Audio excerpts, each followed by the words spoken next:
Welcome to The Late Show. I'm your host, Stephen Colbert. You know, when it comes to the news, let's face it, we don't want to face it.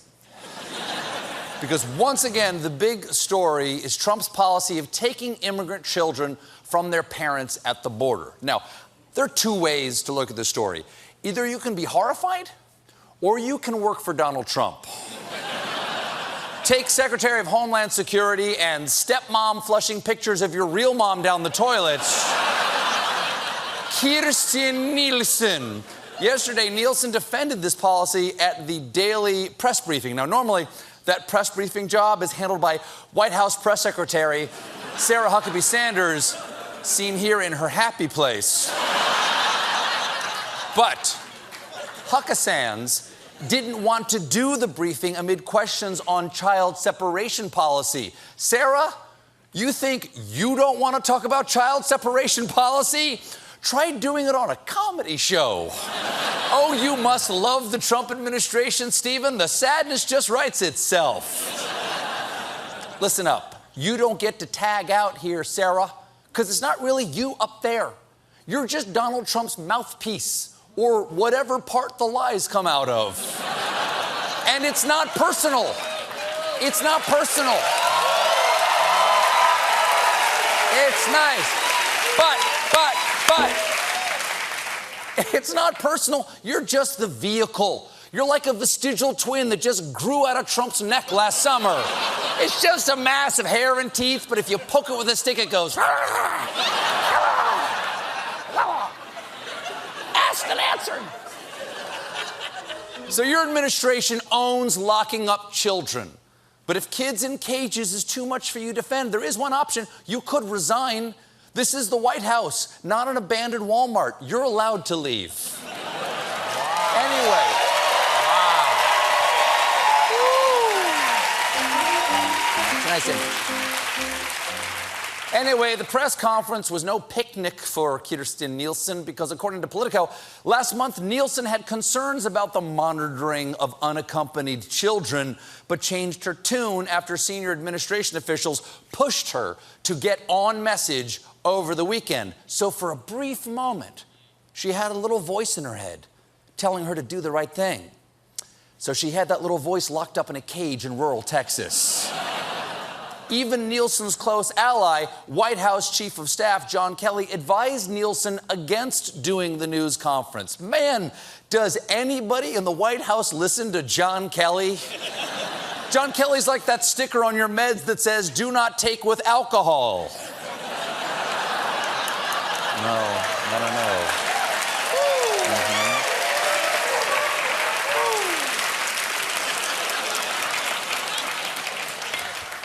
Well, now you've piqued my interest. Now, Kelly wasn't supposed to be an impotent toady. In fact, Kelly himself once believed he stood between Trump and chaos. But recently, he has told at least one person close to him that he may as well let the president do what he wants, even if it leads to impeachment. At least this chapter of American history would come to a close.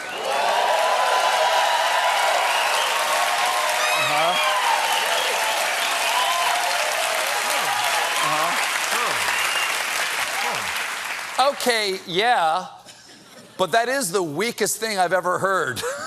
Pack up your stuff, kids. The house belongs to the raccoons now. And can I see that last line again? At least this chapter of American history would come to a close. That's pretty optimistic that there will be history books after this. I believe that the before times, will be remembered by shaman around the campfire. And then the darkness came on the land, and the great orange rising was not the sun. No, but a darkness, and the tall man with a wide-wad hat walked over the valley of the Potomac, and all was ruin. But, thank you.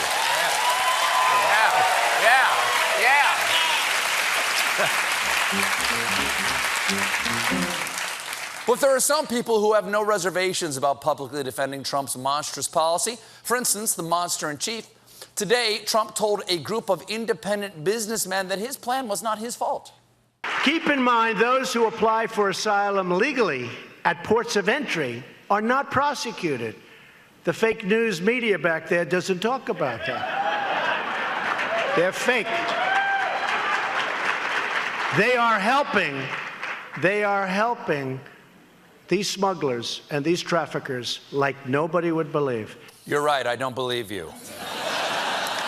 Because there are multiple reports right now of asylum seekers being turned away at these ports of entry. Trump explains some of these sneaky immigrants are sneaky. The other thing they have is they have professional lawyers, and they tell these people exactly what to say. Any chance I could get one of those professional lawyers? Because mine are absolute garbage. All right, all I got left on the team is Giuliani and a DVD of Matlock. Then, Trump tried to patch up his recent rough relations with Canada. Canada, they like to talk. They're our great neighbor. They fought World War II with us. We appreciate it. We do. It's a shame we'll be on opposite sides for World War III, of course.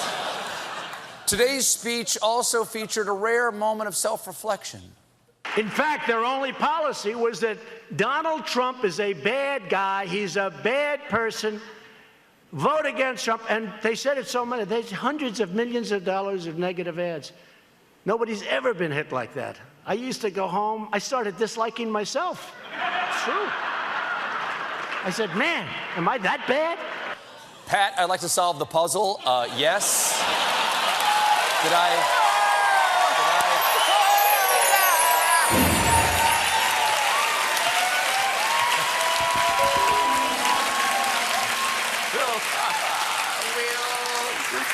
Then Trump walked away from the podium and gave a big hug to the American flag.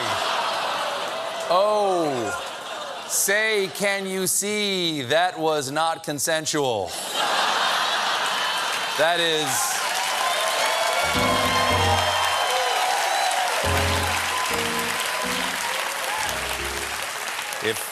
If only those colors could run. Of course, Trump isn't the only one defending the indefensible. So is Fox News host and woman who's headed up to here with immigrants, Laura Ingraham. Ingraham explained last night that Trump's detention facilities are getting a bad rap.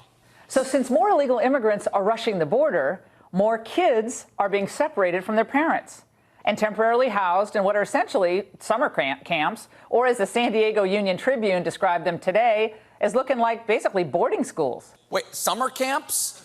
Look at the picture over your own shoulder. Where did you go to summer camp? Lake Wanna Human Rights?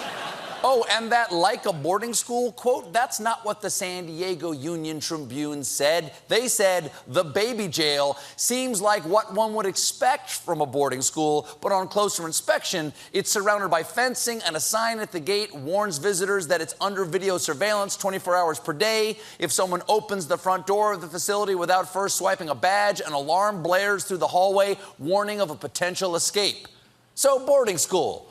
We all remember the thrilling young adult novel, Harry Potter and the Sniper in the Guard Tower. The point is, you can't hide from the horror. Our president is everywhere, literally, because a South Carolina man took a picture of a cloud that he says looks like Donald Trump. Really? I can't even look at the damn clouds now. Staring dead-eyed into the distance,